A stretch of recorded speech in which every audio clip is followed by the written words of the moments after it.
চা বাগান তো দিনে সুন্দর, রাতেবেলা ভয়ঙ্কর, খুবই ভয়ঙ্কর, মানুষজন আসে না। আর এই জায়গায় কিছুদিন আগে মানে খুব একটা ঘটনা হয়েছিল, এটাই সামনে, এটাই নাম হচ্ছে বেগুনবাড়ি। এটা আমাদের চা বাগানের বেগুনবাড়ি লাকাতরা ডিভিশন এর পড়ছে। আমাদের এখানে কিছুদিন আগে আমাদের বাগানের একজন উনি মারা গেছে বলতে এখানে একটা মহিলা কিছুদিন আগে হয়তো জানি না কিছু কি হয়ে এখানে হয়েছে, হয়তো এখন এই মহিলাটাও শয়তানের মতো ঘোরাফেরা করে। এমন কোন ঘটনা হয়তো আনিয়া দাউদ দিয়ে আমার কাটছে, এরকম হইতে পারে। মার্ডার সামনে যাওয়া মার্ডার হয়েছে।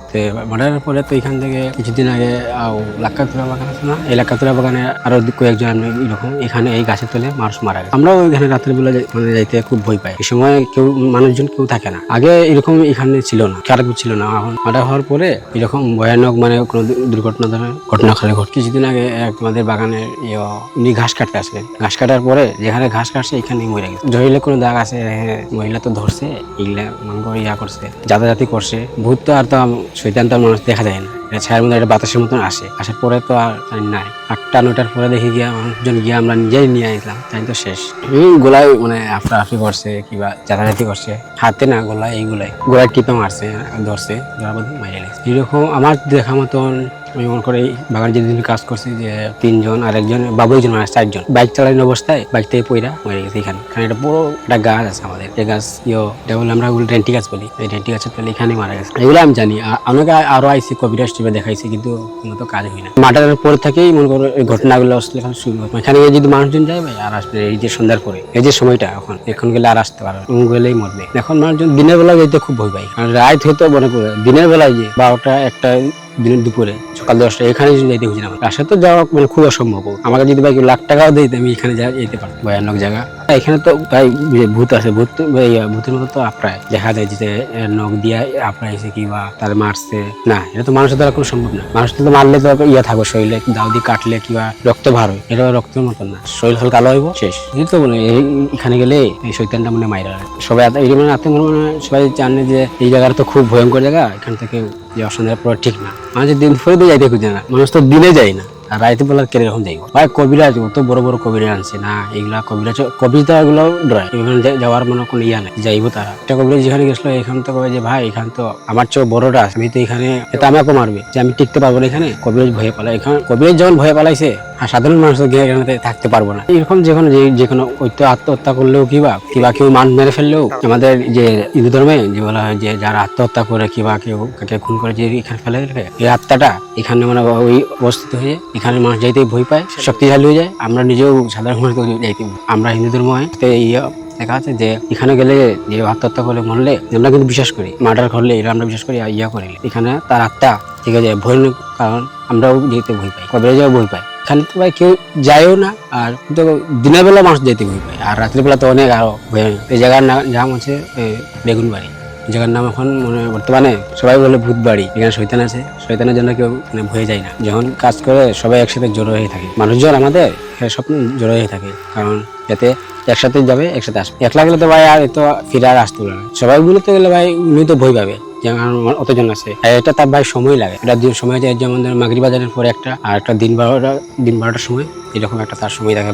ভার হয়ে একটু বললো কি গাছের ডালে বইয়া থাকে, অনেকজন দেখতে পাই পুরা মেয়ের একবার মানুষ লাল শাড়ি বইরা এই গাছের ডালে বয়ে থাকে, হাত চুল সারিয়া মানুষ অনেকজন দেখে ভয়ে পালাইছে, অনেকজন তো স্টপ করে মারা গেছে। এটা হলো শয়তানের গাছ, দেবতারা এখানে আসি আশ্রয় না, বুঝতে পারছেন? বয়সকালে আগ থেকে দেখতেছি আমরা জন্ম থাকি এই রকমই দেখি। হ্যাঁ, আমার বাপ দাদারও দেখি। এটার বিষয়টা হলো, এটা সঠিক আমরা কইতে পারি না, এটা আল্লাহ পাক ছাড়া আমরা বলতে পারবো না। এটা যে কোথার থেকে কি হইলে না হইলে এখনো আছে জীবিত। আমাদেরও বাচ্চা কাচ্চা এসে দেখতেছে, তারাও দেখতেছে, মরে না, এই গাছ মরে না, জীবিত হয়ে আছে। আবার এইখানে একটা কিন্তু গাছ আসলো, এই যে এইখানে একটা বিরাট একটা বটের গাছ আসলো, এখান থেকে মনে করেন এই বট গাছ থেকে এইখানে আসতো, এখান থেকে আবার ওইখানে যাইতো কিছু দেবতা, মানে এত খেলনা করতো। কালী আমাদের শেষ দিন হবে সেদিন এখনো দেখতে পারবেন, যে কালী আমাদের শেষ দিন আপনি আসতে পারেন, তাহলে কিছু দেখতে পারতেন। এখানে অনেক কিছু দেখা যায়। একদিনে আমি দেখলাম, আমি অনেক কয়েকবার দেখছি আমাবস্যা। আমি তখন এখানে এই যে আমি কিন্তু ছিলাম মুসলমান, বুঝছেন? এইখানে কিন্তু আমি এই জায়গাটা দখল করছেন, এখানে কিন্তু মন্দির, এই যে মন্দির, এই যে ঘরটা কিন্তু মন্দির, এইটা মন্দির ছিল। পরে 1 লাখ হিন্দু লোক মেম্বার ইলেকশন করে পাস করার পর থেকে আমার থেকে তখন উনি ধাওয়া করে জিনিসটা নিয়ে নিল, নেওয়ার পরে এখন উনি মন্দির বানাইছে ওখানে। আমার জন্য ওটা খাস জমি উপরে এখন ওই হিন্দু বসিয়ে ক্ষমতা পেয়েছে, ওই ক্ষমতা জোরে আসি ওখানে মন্দির তৈরি করছে। ঘর বানানোর পরে আমি ওখান থেকে আমি আউট হলাম, আমার আর থাকতে দিল না। পরে আমি যখন মন্দির হইলো তখন আমি উপাকের দায়িত্ব শেষ করে দিয়ে এই পর্যন্ত এই অবস্থায়। ইলে সৌন্দর্য, খুব সৌন্দর্য, এত সৌন্দর্য বলার মতন না। ইলে যে কি ধরনের যে আল্লাহ পাক তৈরি করছে আর তা জানি না, কিন্তু যেটা দেখছি আর কি মনে কি ভাবে যেভাবে দেখছি এইটা আমি কইতে পারি। হ্যাঁ, অনেক দেখুন হিন্দুর মধ্যে অনেক রূপসী আছে, মানে এত রূপ ধারণ যে বলার মতন না। এরা এই থানটার নাম সেতুলির থান, 7 বোন আমরা ছিল। আমরা জলমুখ থেকে দেখছি যে এখানে 7 বোন সেতুলি, হিন্দুরাও বলে। তখন থেকে দেখি আসতেছি, এইভাবে শুনতেছি, শুনি, দেখি। আবার বাস্তবও কিছুগুলা যেমন চ্যাংরা মানুষ ছেলে মাথা অনেক কিছু দেখছি, এখানে অনেক কিছু দেখছি অনেক। এমন সময় বিলেই হয়েছে, কুত্তে হয়েছে, আসিয়া সামনে বসে থাকে। এমন ভয় যে যাবার কই যাও না, মানে একটা ভয়ঙ্কর ভাবে দেখাশোনা করে। এগুলো এমন সময় দেখা যায় এই মানে কুত্তে এই আর দেখুন যে বিলেই হলো এইরকম, মানে এখন রূপ ধারণ করে। এলাকাটা আসলো এখানে তো বাড়িঘর ছিল না, বুঝছেন? এগুলো বাড়িঘর না, একটাও না আসলো, এটা ফাঁকা একদম। এখন তো বাড়িঘর করি, এখন তারা অনেকটা সারি গেছে। খালি একটা দেখার মধ্যে দৃশ্য আছে, সেটা হলো কোন দিন খালি আমার বিশেষ দিন হবে, সেদিন কিছুটা দেখা যাবে, এইটুকু আমি জানি। আর তাছাড়া আর কিছু মানত করে, হ্যাঁ মানত করে, মন্দির ঘর বানিয়েছে তো এখন মানত। গাছে কেউ আসে না, ওখানে কেউ আসে না, ওই গাছ ওইভাবে আছে, ওইভাবে থাকে। বট গাছটা রেলের উপরে আসলে, রেলের উপরে ওই জন্য পরে কাটি ফেলে। হ্যাঁ, এগুলো ফাঁকা হয়েছে, এগুলো সব ফাঁকা। এখন আপনাকে দেখাইতাম, পানি তো ওই ঘুরি যাওয়া লাগবে। ফাঁকা হয়েছে এখন, ভেতর যে এখন মাটি খাইলো না পচি এটা হইলো তা জানি না, কিন্তু একদম সরং, ভেতরে কিচ্ছু নেই, একদম সরং, মানুষ থাকা যাবে আর কি। ওই গাছটার মধ্যে, এইটুক গাছের মধ্যে বেশি গাছ নেই এইরকম মোটা, কিন্তু ভেতরে মানুষ গোড়ালে গর্ত হয়েছে, খালি চামড়ার উপরে গাছটা আছে। কাটতে পারে না, কেউ কাটে না। কোনো ভূমি আরে মনে করেন অনেক কয়টা ভূমির পড়ি আছে, কেউ কোনোদিন গাছে হাত দিতে পারে না। এটা আমার ভয় পায় না লাগে, যার জামা জমিন তার উপরে খাবার মধ্যে কিছু কথাবার্তা বলে, এটাও হইতে পারে না। দিন মানুষ কাটি ফেলাইতো না, কোনো ফল নেই, একটা পাতা ছেড়বেন মানে দুধ বেরবে না, মানে একদম দুধ। এটা কেউ বলায়ও না, কেউ কোনো ক্ষতি করে না। এটা পুরনো থেকে আসি, ইতিহাস থেকে আসি, এই পর্যন্ত আছে। এখন যে কত বছর যে এটা থাকবে এটা নির্ধারণ করা। হুজুরেরা তো বলে যে দেব দেবতা বলতে কোনো জিনিস নাই, হিন্দু জাত আছে, এটা আমাদের ধর্মে আছে, কিন্তু তবু মুসলমান ধর্ম আছে কি না তা জানি না, কিন্তু আমাদের ধর্মে আছে। পারে তো অনেক আমি কেমন করি বলি গান, এখন জেনেরাও করতে পারে। এখন মানব কিছু মানুষ জাতি আছে, এরাও করতে পারে। পরি যেমন এই মানে বিরাট গাছ ছিল, কিন্তু ওইখানে সোনার সাইলন আছে, সোনার সাইলন ধরে এত সুন্দর শ্বাস করে থেকে নামবে, আসি ওই গাছের মাথায় নামে অটোমেন নাই হাওয়া, মানে একদম নিচু। ফির কিছুক্ষণ পর দেখবেন ওই গাছটার উপরে এত আলো সাইলনটা বের করে, মানে এমন ঝিলিক মারে, সব এত সুন্দর দেখা যায়, মানে একটা দেখার দৃশ্যই আলাদা। আজকে 2 বছর হবে ঘটনার। আমার একটা ফুফাতো ভাইয়ের সাথে এই ঘটনাটা ঘটছে রাঙামাটিতে। আমার ফুফাতো ভাইরা অনেকজন ফ্রেন্ড আফটার এইচএসসি মেবি তারা হচ্ছে গিয়ে এইচএসসির পর সিদ্ধান্ত নিছে তারা রাঙামাটি ঘুরতে যাবে। আমরা অনেকেই ফ্রেন্ডরা ঘুরতে যাই, ওইভাবেই ওরা যে ডিসিশন নিছে যে রাঙামাটি ঘুরতে যাবে। ওরা ফ্রেন্ডরা অনেকেই রাঙামাটি গেছে ঘুরতে, প্রায় 15-20 জন ঘুরে আসছে। আসার পর মানে ওরা এখানে অনেকদিন, প্রায় 6-7 দিন থাকছে। রাঙামাটি, বান্দরবন, এদিকে খাগড়াছড়ি সব দিকেই ঘুরছে, পুরো পাহাড়ি। দেন ঘুরে আসছে, আসার পর সবাই সবার বাড়িতে গেছে। ফুফাতো ভাই বাড়িতে আসছে, অ্যাডমিশনের জন্য হচ্ছে ভাইয়া প্রিপারেশন নিতেছে। প্রিপারেশন নেওয়ার সময় উনি তো প্রত্যেক দিন দুপুরের দিকে বের হইতো কোচিং করার জন্য, বের হয়ে যাইতো, সন্ধ্যার সময় আসতো। কয়েকদিন ধরে উনি যখন সন্ধ্যার সময় আসে, বাসায় ফেরত আসে, বিহেভিয়ারে একটা কিরকম একটা জিনিস দেখা যায় যে উনি আগের মতো বিহেভ করতেছে না, তার আগের মতো কোনো কিছুই নাই। দেন হচ্ছে গিয়ে মানে তার একটু স্বভাবে মেয়েদের মতো, মানে মেয়েদের মতো স্বভাব, মেয়েদের মতো কথাবার্তা। সন্ধ্যার পর আর কি, প্রত্যেক দিন মাগরিবের আজান দেওয়ার পর তারপর হচ্ছে এরকম মানে মেয়েদের মতো। পরে অনেক দিন যাওয়ার পর হঠাৎ করে একদিন ও বাসায় আসছে, ভ্যানিটি ব্যাগ, অনেক কিছু, অনেক দিন পর না, মানে ওইখান থেকে আসার সপ্তাহখানিক পর বাসায় ভ্যানিটি ব্যাগ কিনে নিয়ে আসছে। সন্ধ্যার পর মেয়েদের যাবতীয় যে স্কিন কেয়ার আইটেম থাকে বিভিন্ন ধরনের, এইসব কিনে নিয়ে আসছে। তো সবাই ভাবছে কাউকে গিফট দেওয়ার জন্য, বা ছোট একটা বোন আছে, বোনের জন্য নিয়ে আসছে। তো একদিন ও ঘুমাইতেছে, দিন যায় রাত যায়, 2 দিন প্রায় ঘুম থেকে ওঠে না। বাসায় সবাই ডাকতেছে কি হয়েছে, হঠাৎ অসুস্থ কিনা, এই সে 2 দিন ঘুম থেকে ওঠে না। পরে একদিন ঘুম থেকে উঠে সন্ধ্যার পর আর কি, মাগরিবের পর উঠে ওর আম্মুকে ডাকতেছে, ওর আম্মুর নাম ধরে, ওর আম্মুর নাম সাপোজ একটা নাম, আম্মুর নাম ধরে, এই তুই এদিকে, মানে আম্মুর নাম ধরে এই তুই এদিকে। তো বাসার সবাই তো অবাক, কখনো এরকম ব্যবহার করে নাই, অনেক ভদ্র। পরে আম্মু আব্বুর নাম বাসার সবার নাম ধরে ডাকতেছে, এই সেই মেয়েদের মতো করতেছে, সবার নাম ধরে ধরে ডাকে, 5-6 জনের খাবার একাই খাইতেছে।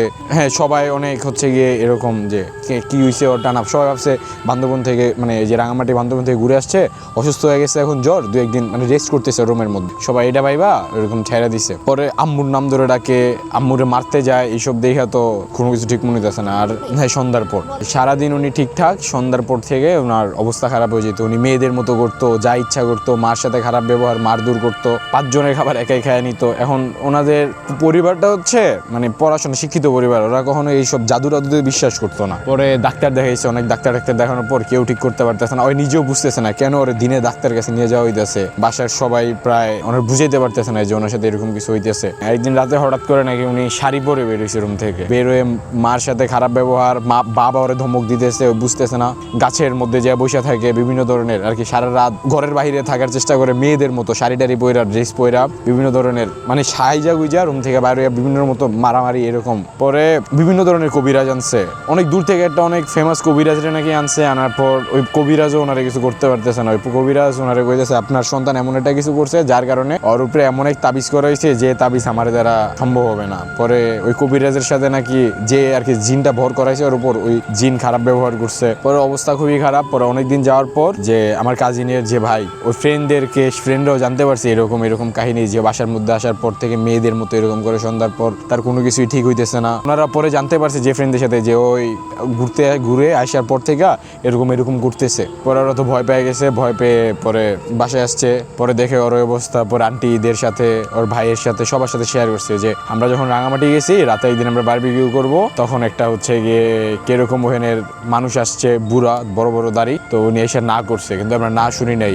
পরে যে যার সাথে জিনিসটা হচ্ছে ওনার নাম হচ্ছে রাফাত, ওনার সাথে যে খারাপ ব্যবহার করছে ওনার সাথে, উনি ওনারে তখন থ্রেট দিয়ে আসছে নাকি যে আপনি যা ইচ্ছা করেন আপনি দেখে নেব, আমরা এখানে বারবিকিউ করবো। পরে নাকি উনি ওখানে যে বুড়া মানুষটা ওইখানের স্থানীয়, উনি নাকি তোমার আমি দেখে নেবো, এরকম একটা কথা কয়ে গেছে। তারপর তো নাকি ওর ওই দিন রাত থেকেই নাকি ওর অবস্থা খুবই খারাপ। এই ঘটনা জানার পর পরিবারের সবাই তখন যে ডিসিশন নিছে যে ওই রাঙামাটি যাবে, ওই সাধুর সাথে দেখা করবে। অনেক কবিরাজ ধরছে, এদিকে কিচ্ছু হয় নাই। পরে ওইদিকে গেছে, যে অনেক 2-1 দিন খোঁজার পর ওই সাধুরে পাইছে। পরে পাওয়ার পর যোগাযোগ করে ভাইকে দিনে ইঞ্জেকশন দিয়ে অজ্ঞান কইরা মাইক্রোতে কইরা নিয়ে যাওয়া হয়েছে রাঙামাটি। পরে তার ওইখানে কি একটা পানি পড়া দিছে, তারপরে 2-1 দিনের মধ্যে নাকি উনি একবার আগের মতো সুস্থ। লাভ দিয়ে মাঝেতে পড়ে গেল। পড়ে যাওয়ার পর আমি যা ঠাইটা দিলাম, ভূত বলতে কি জানতাম না, কিন্তু ওই দিনে আমার বিশ্বাস হইলো শয়তান বা জিন কিছু আছে। কেননা আমি যখন যা ঠাইটা দিলাম, ওর মতো 3 জন মেয়েকে আমি ধরে রাখতে পারি, অথচ ওকে ওই টাইমে একা রাখতে পারছিলাম না। আমার নাম মোহাম্মদ সানোয়ার হোসেন, বাড়ির জেলার শাহজাদপুর উপজেলার খাটসাদবেড়িয়া গ্রাম। অলৌকিক ঘটনা, ভূতের নাম শুনেছি, কিন্তু ভূত কি এই জিনিস জানতাম না, বুঝতাম না। আমি যখন বিবাহ করার সময় আমি ঢাকাতে চাকরি করতাম। আমার ওয়াইফকে বাড়িতে রেখে আমি ঢাকা এসে থাকতাম। দীর্ঘদিন পর বাড়িতে গেছি, যে আমার মা আমাকে কমপ্লেন করলো যে সানোয়ার, তুই তো বউ রেখে ঢাকায় যা থাকো, তোর বউ ওই গ্রামের থেকে যে কোনো লোক আসলেই খালি বাপের বাড়ি যেতে চায়, শুধু বলে যে আমি এখানে থাকবো না, বাবার বাড়ি যাবো। আমার মা যে বললো, তা আমি বললাম যে ঠিক আছে, ওকে আমি বলবো না। তো এই রাত্রে খাওয়া দাওয়ার পর 2 জন একসাথে শুচি হওয়ার পর ওর মাথায় শুধু একটু ধাক্কা দিয়ে বলছে, এই তুমি এত বাড়ি যাওয়া করো কেন, মানুষে কি বলবো? হ্যাঁ, এতেই ওর রাগ হয়ে গেল, ঘুরিয়ে উঠে শুয়ে রইল, আর আমার সাথে কোনো কথা নাই। রাত তখন 12টা বাজে। যে আমি একটু অল্প নিদ্রা গেছি আর ঘুমাচ্ছি। এই টাইমে ও দেখে একাই কথা বলতেছে। এখন আমাকে কতজন শাসন করতে আসে, কতজন ধাক্কা দেয়, কতজন নালিশ করে, কতজন মারে। ও যখন পড়ে গেছিল তখন আমি ছাড়া আর কেউ উঠানোর ছিল না, আমি ওকে ধরে উঠেছিলাম। স্বাভাবিক মনে হলো, কে ও এই ধরনের কথা বলবো কেন, ওকে কে ধাক্কা দিল, কেউ পড়ে গেল, কেউ উঠেল না। আরো কয়েকবার দেখি একই ধরনের প্রলাপ বলতেছে। তখন আমি একটু নিজে ভয় পেয়ে গেলাম, শরীরে পশমটা এমনি খারাপ হয়ে গেল। কোনো অবস্থায় রাত্রি পোহাইলো, আমার আম্মাকে বললাম যে আম্মা, শেফালি তো বলতে বললে আমি ধাক্কা দিছি মাত্র, তাতেই এই অবস্থা। রাত্রে তো এই ধরনের কাহিনী ঘটাইলো। তখন সকালে 8টায় অল্প একটু ঘুমাইছি, পরে আর ওই কথা শুনি আর ঘুম ধরে নাই, ভয়ে থাকছি। তুমি তো আমাকে ওকে বলতে বললে শেফালিকে, আমি বললাম একটু ডাকা দিয়ে বলছি, পরে এই অবস্থা, আমি তো রাত্রে ঘুমাইতে পারিনি। তখন আমার মা, ভূত সম্পর্কে তার ধারণা আছে, আমার মা বললো যে তাহলে তো ওকে মনে ভূত ধরছে, শয়তান ধরছে, তুই এক কাজ কর, এইখানে যদি কোনো কবিরাজ নিয়ে আসি কবিরাজ যখন ধরে বিভিন্ন মূর্তি করে, তখন ওই বউটা মানুষের ভিতরে লজ্জা পাবে। তুই এক কাজ কর, তোর শ্বশুর বাড়িতে নিয়ে যা, সাথে করে নিয়ে যা, তোর শাশুড়িকে বলে যে কোনো একটা কবিরাজ এনে দেখাই বলে। তা আমি যখন আমার শাশুড়ির কাছে নিয়ে গেলাম, নিয়ে যাওয়ার পর রাত্রিতে পাশের এক কবিরাজ ছিল, ভূত ছাড়াইতেও তাকে নিয়ে এসলো। নিয়ে আসার পর আমাকে বললো যে তুমি পাশে বসবে, আমি এক গ্লাস পানি থাকবো,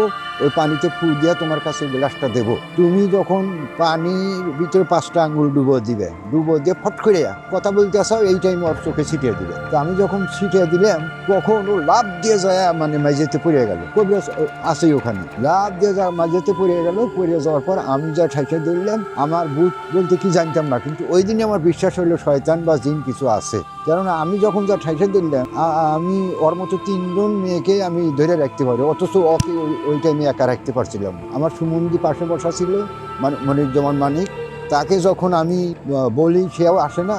এক পর্যায়ে গালাগালি করলে, শুয়ারে বাচ্চা, আমি পারি না, তুই আসিস না একটু। তখন আমার সুমন্দি বাইসে ধরলো, ইঞ্জিনটাই কবিরাজ বাড়িয়ে গেছিলো, সে এসে চতুর্দিকে একটা দাগ দিয়ে দিল, আর ওই দাগে বললো যে তোমরা ছেড়ে দাও, আর দাগের উপর বাইরে যাবে না। ভালো মানে বাইরে যাওয়ার জন্য হাট করে। আমার স্ত্রী অর্থাৎ শেফালি শুধু বাইরে যাওয়ার জন্য চেষ্টা করে, আমি বাইরে যাইতে দিচ্ছি না। ইঞ্জিনিয়ারিং কবিরাজ এসে চতুর্দিকে একটা দাগ দিয়ে দিল, দাগ দিয়ে আমাদেরকে বললো তোমরা সরো, আর যাইতে পারবে না। অনেক শক্তি হয়ে গেল, মানে মানে যে শক্তি আমি ওকে জীবনে দেখিনি, সেই শক্তিটা কোথা থেকে পারলো। ওর থেকেই আমার বিশ্বাস হলো যে জিন বা শয়তান কিছু আছে। পরে কবিরাজ একটা তাবিজ করে দিল, আর কোনোদিন এই সমস্যা হয়নি।